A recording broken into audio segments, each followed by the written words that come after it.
I'm Maity Interiano in for Carolina Sarasa. We begin this hour with the search for answers and solutions. After those two deadly mass shootings, we're learning more about the victims and the heroes, as well as the investigation in both states. We begin in El Paso, Texas. Here's the very latest. Now, turning to the shooting in Dayton, Ohio, new video showing the terror inside the bar when a police shot the attacker to death. Authorities are still trying to figure out why he murdered 9 people, including his own sister. Lorraine Cáceres is in Dayton with the latest. Maity, as you can see behind me, the memorials continue to grow. People coming to the scene, paying their respects for the victims, grieving for those lost. And as this memorial grows, so does the outrage regarding comments made by a Republican House representative. Her name, Candace Orders, is to blame in all of this tragedy. Something very controversial that a lot of her Republican colleagues are reputing, saying that she should resign from her post. The mayor of Dayton also to try and mitigate, try and prevent this from happening again in the future. Laws such as a red flag law that would allow family members and also the police to ask the judge to remove guns temporarily from an individual that seems that might harm themselves and also the public. The governor also proposing background checks on almost all gun purchases, something that people here in Ohio support. But in the meantime, I want to show you new video of the night of the shooting. Also learning new details on the shooter, this time from an ex-girlfriend that says that the shooter used to hear voices, that he used to see shadows in the night, shadows in the form of animal figures that wouldn't let him sleep, that tormented him, that he had to spend his day drinking pills, caffeinated pills and drinks to be able to get through life, and also would cry often, fearing he might harm other people and harm himself. The president will be making a stop here in Dayton, Ohio, before going to El Paso, so we'll of course be bringing you all those details. That's all the information we have so far here in Dayton. I'll toss it back to you in the studio. Thank you, Lorraine. And now, as we look at El Paso, Texas and Dayton, Ohio, we can see 2 separate cities separated by more than 1,600 miles. And now, sadly, they are connected by tragedy. While many questions remain as to why these mass shootings happen, these communities are now embracing one another and vowing to move forward. Meanwhile, President Trump condemned racism, bigotry, and white supremacy after this weekend's shooting. He mentioned violent video games, the internet, and mental illnesses as factors for the rise in shootings, but did not call for additional gun control measures. No, the spotlight is in turn to Senator Mitch McConnell's lack of action on gun legislation. Now, this is something very interesting to note. While many call for tighter gun laws, Texas is set to loosen up their laws beginning September 1st. It will be easier to carry and store guns in that state, home to 5 of the 20 deadliest shootings in the U.S. since 1900. And the state is home to almost 1.4 million holders of active firearm licenses. Maity, now back to you. Thank you very much, Andrea. Meanwhile, in Chicago, police are now reporting a string of deadly violent shootings that took place over this weekend. 7 people were killed and 52. There's much more ahead here on You.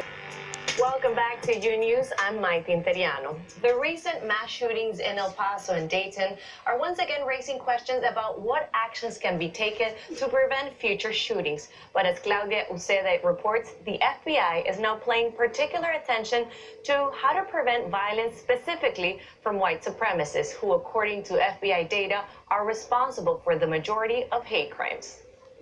Physical violence isn't the only danger presented by racism. According to the nation's largest group of pediatricians, racism can also have severe consequences for children's health. Peggy Carranza explains. The report recommends pediatricians to take racism into account in their medical practices and to counsel families that may be exposed to this phenomenon. In New York City, Peggy Carranza, You News. Thank you, Peggy. The mass shootings in Texas and Ohio drew a major response in New York City from local elected officials during a candlelight dinner.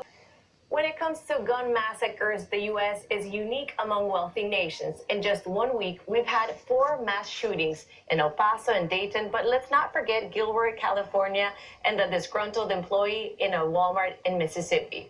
And this isn't counting this weekend's deadly violence in Chicago, where 7 people died. We have a gun problem, and joining us to discuss this is Igor Volsky, Still ahead, a Good Samaritan breaks a stranger's car window in order to make a... Welcome back to News. A man off the coast of Miami is lucky that he was at the right place at the right time after apparently being bitten by a shark. A nearby charter boat full of quick-thinking nurses came to his rescue. Here's Dino Pascarelli with the story. In California, a toddler died Monday after she was left in her mother's car. In San Diego, the woman called 911 just after noon, saying, speaking of hot cars, a man in Albuquerque, New Mexico, decided to take matters into his own hands when he saw a dog locked inside a hot car. As Jorge Hernandez reports, he shattered the car window to rescue the dog. The man says he doesn't regret his decision. Coming up next, the Trump administration. Coming up next, politicians are trying to appeal. The 2020 U.S. presidential election could be decided by Latino voters. But the question for candidates is, how do you make the right pitch to persuade those voters to mobilize and turn out? As Yomares Gonzalez explains, some of these candidates seem to believe that in order to make this a case, it's critical to hablar en español. Very well, Xiomara. Muy bien. Well, it will take more than just speaking Espanol to gain our trust and, of course, our vote. Hispanic voters in the U.S. appreciate the efforts. They truly do. But if what politicians want is to be closer to Hispanic voters, they better talk to us about what we also care about, and that is immigration, national security, safety, en español or in English. Doesn't really matter. Absolutely, and I think especially after the incident in El Paso, it'll be very important to see how they address these issues to our Hispanic community. So, muchas gracias. That is correct. Muchas de nada. Thank you, Samara. On sad news out of New York today, author, educator, and Nobel Prize winner Toni Morrison has died. May she rest in peace. And if you... 2 golden age of Hollywood classic films and 1 modern classic movie will be getting the re-release treatment. Miriam Arias tells us which movies in her Hollywood Minute. A few other movies that we'll be seeing include The Godfather Part 2, Shawshank Redemption, and When Harry Met Sally, the classic starring, of course, Billy Crystal and Meg Ryan. Now, I have to ask you guys, what would you like to see back in the theaters if you could get the chance? Do we only have to choose one? One. That's a tough one, but what about if we ask you to send us your picks through social media at Univision News and let us, what is your favorite? Yeah, we'd love to hear it. And, now I do want to switch topics, and I want to return to a moment that continues to be on everyone's minds. Now, we're talking about the shootings that took place this weekend. Heartbreaking, but at the same time very comforting how he wrote a letter, and he's asked his mom to publish it, and in only a few days he's had over 6,000 likes and many more shares.